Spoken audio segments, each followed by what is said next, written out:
নমস্কার, কেমন আছেন? অঙ্গীকারের নতুন একটি ব্লগে আপনাদের সকলকে স্বাগত জানাই। আজকে শনিবার, এই রাত্রি এখন 8টা সাড়ে 8টার মতন বাজে। দুষ্টুকে নিয়ে আমরা এসছি আমার বাড়ির কাছে, মানে আমার বাপের বাড়ির কাছে একটি খাদ্য মেলায়। তো যেহেতু শনি রবি দুদিন ছুটি, তাই এই দিনটির কথা মাথায় রেখে এখানে মেলার আয়োজন করা হয়েছে। খাদ্য মেলা শুধু তা নয়, এখানে জামা কাপড় থেকে সমস্ত ধরনের জিনিসই রয়েছে, গয়নাগাটি, জামা কাপড়। মেনলি এটা খাদ্য মেলা 2 বছর ধরে আয়োজিত করা হচ্ছিল আমার বাপের বাড়ির একটি পাড়াতে। তো কোনো বছরই আসা হয় না। এবছর যেহেতু আমরা ফ্রাইডেতে মার কাছে এসছি, তো মার কাছেই থাকবো, কালকে আমরা বাড়ি চলে যাব। তার জন্য এই মেলাটা একটু ঘুরে দেখছি। আসলে দুষ্টু বিকালের পর তো বাড়িতে থাকতে চায় না, তার জন্য দুষ্টুকে নিয়ে কোথায় আর যাব, বাড়ির সামনে এই মেলাটিতে চলে এসেছি। এই যে আমাদের ফ্ল্যাটের এই কাকিমাও স্টল দিয়েছে। রান্না করতে ভীষণ ভালোবাসেন জানেন। এখানে chilli chicken, chicken pakora, handi chicken, fried rice সমস্ত কিছু রয়েছে। কিন্তু যেহেতু শনিবার, তাই আজকে আর খাওয়া হবে না। এটা আমরা পরে একদিন কোনো সময় খাবো। তো এখানে সবই ননভেজ আইটেম, কোনোটিই ভেজ আইটেম নয়। তার জন্য আমরা 1 কাপ কফি আর মিষ্টিকে একটু কিছু হালকা ফুলকা স্ন্যাক্স খাইয়ে আমরা এই খাদ্য মেলাটি ঘুরে বাড়ি চলে যাব।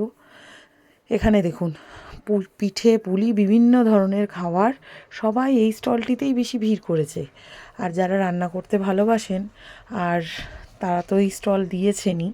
এবং প্রসিদ্ধ ক্যাটারার, তারপরে আরও সমস্ত যারা এখানে সমস্ত রয়েছে, তারাও এখানে স্টল দিয়েছে। এই দেখুন, যেমন রাজ ক্যাটারার, এই স্টলটা কোনো দিন আমি ফাঁকা দেখলাম না জানেন।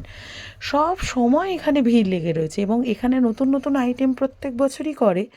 তার জন্যই আর কি এখানে ভিড়টা কন্টিনিউ থেকেই যায়। তো প্রত্যেকটা স্টলেই মোটামুটি খাদ্যরসিকদের ভিড় রয়েছে।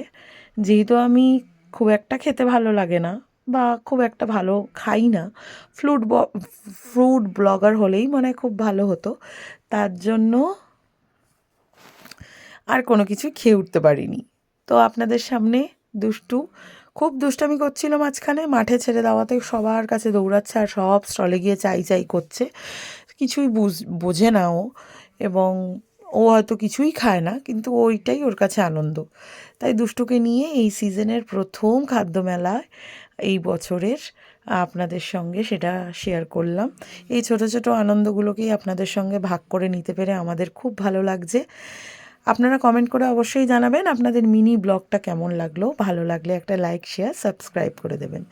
দেখা হচ্ছে খুব শীঘ্রই নতুন একটি ব্লগে। ভালো থাকবেন, সুস্থ থাকবেন, আর সকলকে জানাই পৌষ পার্বণের অনেক অনেক শুভেচ্ছা। সবাই খাদ্যরসিকরা যারা রয়েছেন, তারা ফুড ফেস্টিভ্যালে এসে খাবারগুলোকে এনজয় করুন এবং ভালো থাকবেন, সুস্থ থাকবেন। আর ব্লগটা কেমন লাগলো অবশ্যই কমেন্ট করে জানাবেন।